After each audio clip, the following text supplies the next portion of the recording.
Iron செய்யும் போது இந்த 3 ட்ரிக்ஸ் தெரிந்தால் போதும். அயன் பண்ண தெரியாதவங்களே சூப்பரா பண்ணலாம். துணிகளை அழகாக அணிவதில் முக்கிய பங்கு வகிப்பது அயன் தான். எவ்வளவு விலை உயர்ந்த ஆடையாக இருந்தாலும் சுருக்கங்களுடன் இருந்தால் அதன் அழகே குறைந்துவிடும். அதே நேரத்தில் சரியாக அயன் செய்யப்பட்ட துணிகள் மிகவும் சுத்தமாகவும் நேர்த்தியாகவும் தோன்றும். ஆனால் பலருக்கு அயன் செய்த பிறகும் சுருக்கங்கள் போகாமல் இருக்கும் பிரச்சனை உள்ளது. அதற்கான முதல் முக்கிய ட்ரிக் துணியை லேசாக ஈரப்பதத்துடன் அயன் செய்வது. முழுவதும் காய்ந்த துணிகளை நேரடியாக அயன் செய்தால் சுருக்கங்கள் முழுமையாக போகாது. அதனால் துணியில் சிறிதளவு தண்ணீர் தெளித்து அல்லது லேசாக ஈரமுள்ள நிலையில் அயன் செய்தால் சுருக்கங்கள் எளிதில் மறையும். இரண்டாவது முக்கிய ட்ரிக் துணிக்கு ஏற்ற வெப்பநிலையை தேர்வு செய்வது. சிலர் அனைத்து துணிகளுக்கும் ஒரே அளவு சூட்டை பயன்படுத்துவார்கள். ஆனால் காட்டன், சில்க், பாலிஸ்டர் போன்ற துணிகளுக்கு வெவ்வேறு வெப்பநிலை தேவைப்படும். அதிக சூட்டில் அயன் செய்தால் துணி கருகவும் வாய்ப்புள்ளது. அதனால் துணியின் லேபிளில் கொடுக்கப்பட்டுள்ள வழிமுறைகளை கவனிப்பது நல்லது. மூன்றாவது முக்கிய ட்ரிக் துணிகளை சரியான முறையில் மடித்து வைப்பது.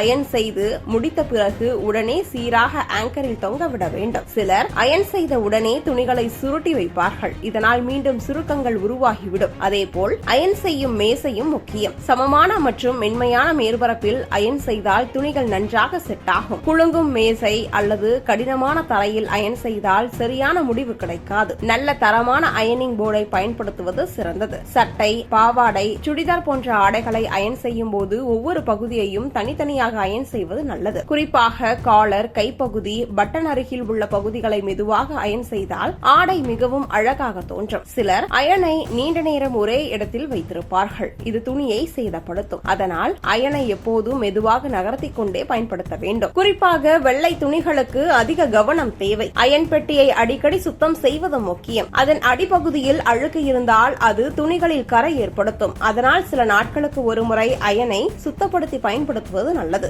எனவே இந்த எளிய 3 ட்ரிக்ஸ்களை பின்பற்றினாலே வீட்டிலேயே மிகவும் நேர்த்தியாக துணிகளை அயன் செய்ய முடியும். இனிமேல் சுருக்கங்களால் கவலைப்படாமல் உங்கள் ஆடைகளை புதிது போல மெருகாக வைத்துக் கொள்ளலாம்.